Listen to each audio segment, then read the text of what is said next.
யார் யார்கிட்ட போய் அந்த 10.5% கேட்பது? வெட்கம் வெட்கம் வெட்கம். இந்த 3 வார்த்தை தான் சொன்னார். அந்த 3 வார்த்தைக்கும் அந்த 3 முறை சொல்லியதற்கும் 3000 அர்த்தங்களை இந்த சமூகத்தில் நாம் சொல்லலாம். வெட்கம்னா நான் தமிழ, நான் யார்கிட்ட எனக்கு 10.5 கொடுன்னு கேட்கறது?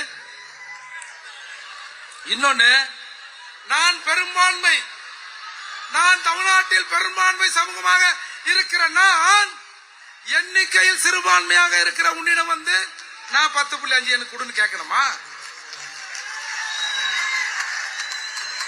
வெட்கமா இருக்கு. இந்த சமூகத்தில் இருக்கிற தமிழக மக்களை, தமிழர்களை பார்த்து எனக்கு வெட்கமா இருக்கு.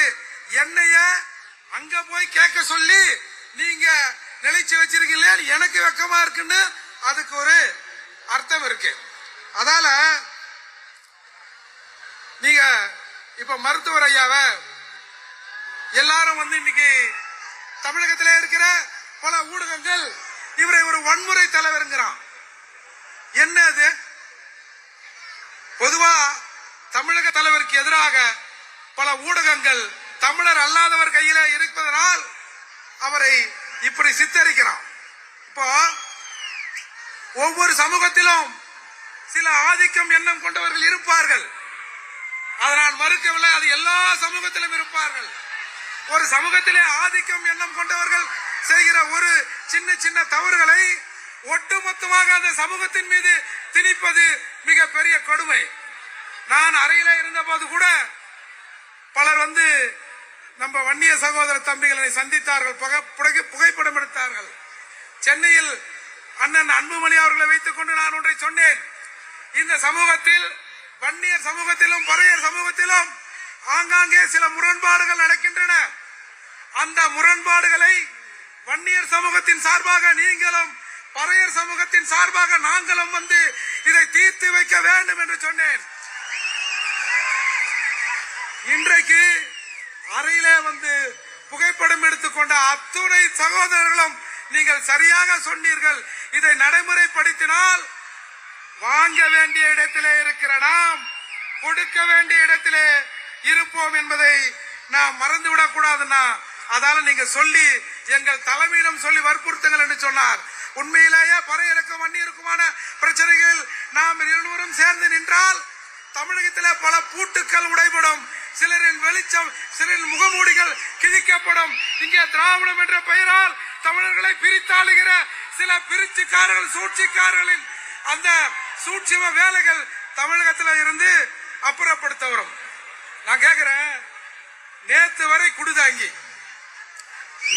வரை குடிதாங்கி என்றும் ஒரு பட்டியல் சமூகத்தை சேர்ந்தவன் உடலை தன்னுடைய தோளிலே சுமந்தார், அதனால் இவர் தமிழ் குடிதாங்கின்னு சொன்னீங்கல்ல. இன்னைக்கு என்னுடைய தந்தை கூட என் பக்கத்திலே உட்கார்ந்து 1 மணி நேரம் எனக்கு உணவு பரிமாறியதில்லை. மருத்துவரையா என் பக்கத்தில் என்று 1 மணி நேரம் உணவு பரிமாறினார் என்று சொன்ன நீங்க, பாட்டாளி மக்கள் கட்சி வந்தால் விசிக இருக்காதுன்னு சொல்றீங்கல்ல. இதை நீங்க சொல்லல, இந்த திராவிட கட்சிகள் இதை சொல்ல வைக்கிறார்கள். எனவே நாம் இன்றைக்கு இப்ப 10.5% சம்பந்தமாக சாதிவாரி கணக்கெடுப்பை எடுக்கணும்னு கேட்கிறார். ஏன் எனக்கு தேவை 10.5, என்னிடம் இவ்வளவு கூட்டம் இருக்கிறது, அதை வைத்து நான் வாங்கிக் கொள்கிறேன் சொல்லக்கூடாதா? எனவே இந்த தமிழ் சமூகம் ஐயா மருத்துவரை எதிர்பார்க்கிறது. தமிழ் சமூகம் மருத்துவரின் பின்னாலும் நிற்பதற்கு தயாராக இருக்கிறது. எனவே இந்த இருவரும் சமூகங்களையும் நாம் ஒருங்கிணைக்க வேண்டும். ஒரு விஷயத்தை மட்டும் சொல்லி முடிக்கிறேன்.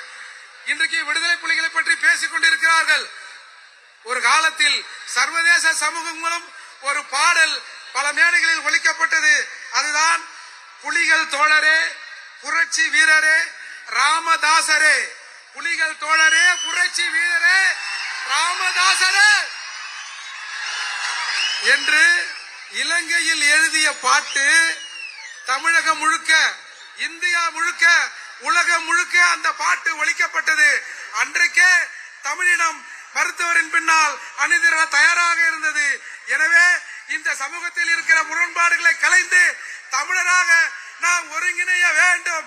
அப்படி நடந்தால் நாம் எவரிடமும் கெஞ்ச வேண்டிய அவசியம் நமக்கு இருக்காது என்று கூறி முடிக்கிறேன். நன்றி, வணக்கம்.